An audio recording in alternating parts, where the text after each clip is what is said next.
सुखदेव जी महाराज वर्णन करते हैं कि विंध्या ने आकर भगवान से प्रार्थना की, महाराज आप ये बताइए कि मेरे पति को आप कैसे छोड़ेंगे।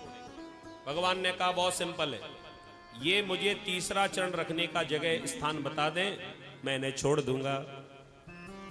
पति की तरफ इशारा किया कि कुछ बचा है, दोनों जेब निकाल के बता दी कुछ भी नहीं बचा, सब कुछ ले लिया। पत्नी ने कहा चिंता मत करो, मैं कुछ करती हूं। भगवान से जाकर निवेदन किया कि महाराज आप पहले मुझे ये बताइए, संपत्ति बड़ी होती है या संपत्ति का मालिक बड़ा होता है। भगवान ने तुरंत ही उत्तर दे दिया, ज्यादा सोचने की जरूरत नहीं। संपत्ति है दूसरे नंबर पर, पहले नंबर पर है उसका मालिक। अगर पूछा जाए कि श्रेष्ठ कौन है दोनों में, तो हम सब ही इस बात को कहेंगे कि भाई मालिक श्रेष्ठ है, क्योंकि उस संपत्ति को मालिक ने ही कमाया है। भगवान ने भी उत्तर दिया कि मालिक जो है उसका वो श्रेष्ठ है, संपत्ति श्रेष्ठ नहीं है, वो दूसरे नंबर पर, वो छोटी है, मालिक बड़ा है। विंध्या ने कह दिया तो फिर मुझे मालूम है कि आपको तीसरा पैर कहां रखना है, बताओ। कह दिया आप तीसरा पैर हमारे पति के सिर के ऊपर रख दीजिए, तीसरे पैर से हमारे पति को नाप लीजिए। भगवान ने कहा ऐसे कैसे नाप लूं, तुम्हें मालूम नहीं है मेरे एक पांव में 7 तल समा जाते हैं, और तुम्हारा पति तो छोटा सा, चींटी से भी छोटा, मैं नापूंगा भी तो भी पूर्ति नहीं होगी। विंध्या ने तुरंत ही कह दिया कि अभी अभी तो आप कह रहे थे कि मालिक बड़ा है, संपत्ति छोटी है।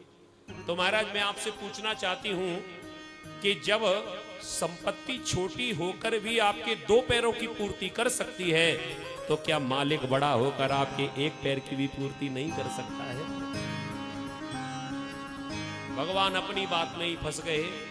उधर इशारा किया विंध्या ने अपने पति को, सो बलि ने अपना सिर झुकाया और भगवान ने अपना तीसरा चरण लेकर बलि के सिर के ऊपर रख दिया, और सिर रखते चरण रखते ही सिर पर बलि के सारे बंधन मुक्त हो गए। बोली बामन भगवान की। इस प्रकार बलि के सारे बंधन छूट गए। प्रभु ने आशीर्वाद दिया, तुम्हें पता चल गया कि मैं तुम्हें छलने आया हूं, लेकिन फिर भी तुमने मुझे दान किया, मैं तुम्हारी हिम्मत की बड़ी प्रशंसा करता हूं, और तुमने दरवाजे पर आए हुए संत ब्राह्मण का सम्मान रखा। मैं नकली बनकर आया था और फिर भी तुमने नकली ही ब्राह्मण का तुमने स्वागत किया। मैं तुम्हें आशीर्वाद देना चाहता हूं, बोलो क्या चाहिए। बलि ने कहा पहले तो ये बताओ कि मैं कहां रहूंगा, मेरा महल तो आप ही ने ले लिया। भगवान ने कहा कि तुम जाओ सुतल लोक में रहोगे, मैंने सुतल लोक में तुम्हारी व्यवस्था कर दी है। बलि ने हाथ जोड़कर कहा कि महाराज अब देना ही चाहते हो तो मुझे एक वरदान दे दीजिए, मैं सुतल लोक अकेला तो नहीं जाऊंगा। तो कैसे जाओगे। कह दिया आप मुझे वरदान दीजिए, मुझे हमेशा आप दरवाजे पर दर्शन देते रहोगे तो ही मैं सुतल लोक में जाऊंगा, आपको मुझे दरवाजे पर दर्शन देना पड़ेगा। भगवान ने कहा इतना घुमा फिरा कर क्यों कह रहा है, डायरेक्ट कहना कि हमारे द्वारपाल बन जाओ, क्योंकि दरवाजे पर ही तो द्वारपाल रहता है। बलि ने हाथ जोड़कर प्रार्थना की, महाराज मैं घर से निकलूं तब आपका दर्शन करके निकलूं, जब भी घर में आऊं तो आप ही का दर्शन करके घर में आऊं, मेरी बस यही भावना है। भगवान तथास्तु कहने लगे। आए थे छलने को और भगवान खुद ही बलि के भाव में छल गए, इसलिए कहते हैं कि भगत के वश में है भगवान। आज भक्त की भावना में भगवान द्वारपाल बनकर खड़े हैं। बहुत दिन बीत गए, जब भगवान बैकुंठ में वापस लौटकर न आए तो नारद जी को भेजा। नारद जी नारायण नारायण की ध्वनि करते हुए बैकुंठ में पहुंचे, लक्ष्मी मैया को यह सूचना देने के लिए तुम्हें पता है ब्रेकिंग न्यूज, भगवान ने नौकरी कर ली है।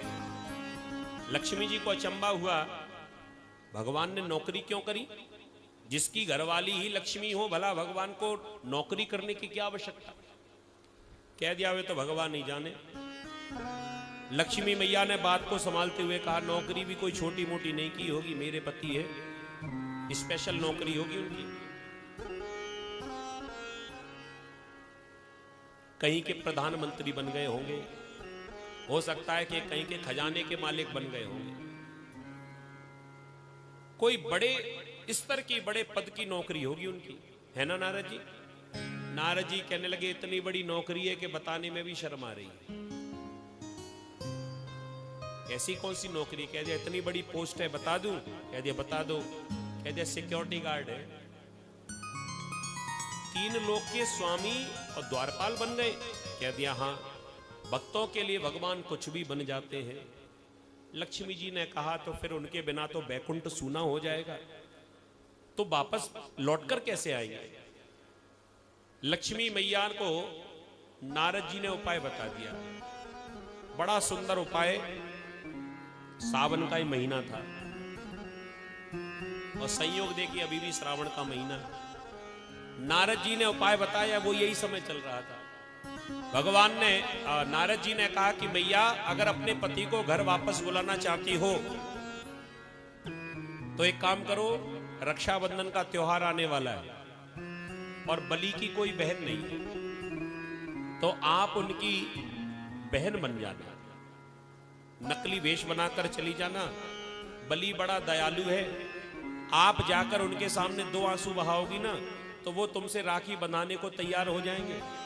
और फिर राखी बंधने के बाद में कुछ शगुन भी दिया जाता है, तो जब शगुन की बात आवे तो भगवान को मांग लेना। बलि अपने वचन से पीछे नहीं हटेगा।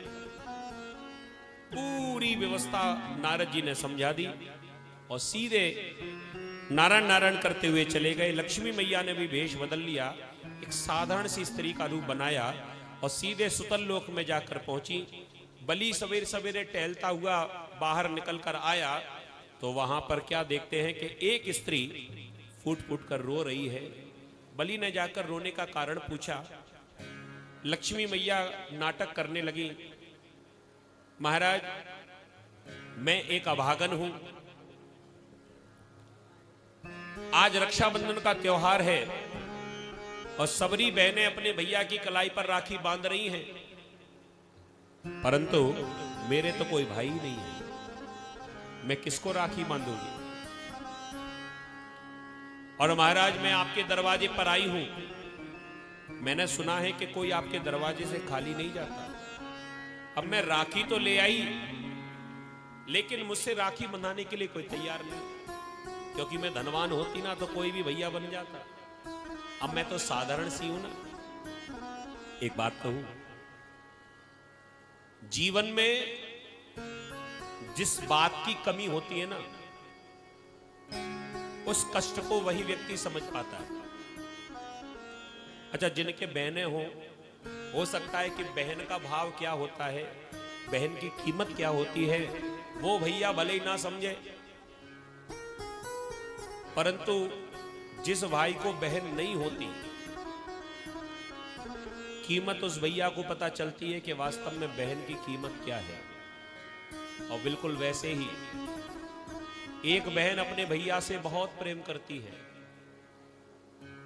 लेकिन जरा विचार करिए, जिस बहन के कोई भाई ही ना हो, उस बहन को जीवन भर कितना कष्ट होता होगा। रक्षाबंधन का त्योहार जब आता है ना, वो बहन बेचारी अकेले में फूट फूट कर रोती है। मुझे सब कुछ मिला, लेकिन दीदी कहने वाला मुझे कोई भैया नहीं मिला, बहन कहने वाला भाई नहीं मिला। मैं राखी बांधू तो किसके बांधू? जैसे ही लक्ष्मी जी ने कहा कि मेरे कोई भाई नहीं है, ये सुनकर बलि भावुक हो गया। कह दिया कि मैं आपके कष्ट को समझ सकता हूं, क्योंकि जैसे तुम्हारे भैया नहीं है ना, वैसे मेरी भी कोई बहन नहीं है, मुझे भी कमी है बहन की। तो अब रक्षाबंधन वाले दिन आ ही गई हो, तो एक काम करो, ये जो राखी लेकर आई हो ना, ये राखी आप मेरे ही हाथ पर बांध दो, मैं आपका भैया बनने को तैयार हूं। लक्ष्मी जी ने कहा कि एक काम करो भैया, दरवाजे पर ही बहन बनाओगे कि घर भी दिखाओगे अपना? लक्ष्मी जी को महल के भीतर ले आए। चलो तुम्हारी भाभी से तो मैं मिलवाता हूं, वहीं राखी बांधना। बलि लक्ष्मी मैया को भीतर लेकर आए और जैसे ही लक्ष्मी मैया को भगवान ने देखा सो भगवान अपना मुंह छुपाने लगे कि ये कहां से आ गई, इसे तो मैं बैकुंठ में छोड़कर आया था। लक्ष्मी मैया भी पास में गई, बलि सुन ना ले तो धीरे से इशारे से कहा कि तुम तो घर चलो, तुम्हारी नौकरी तो मैं घर करवाऊंगी।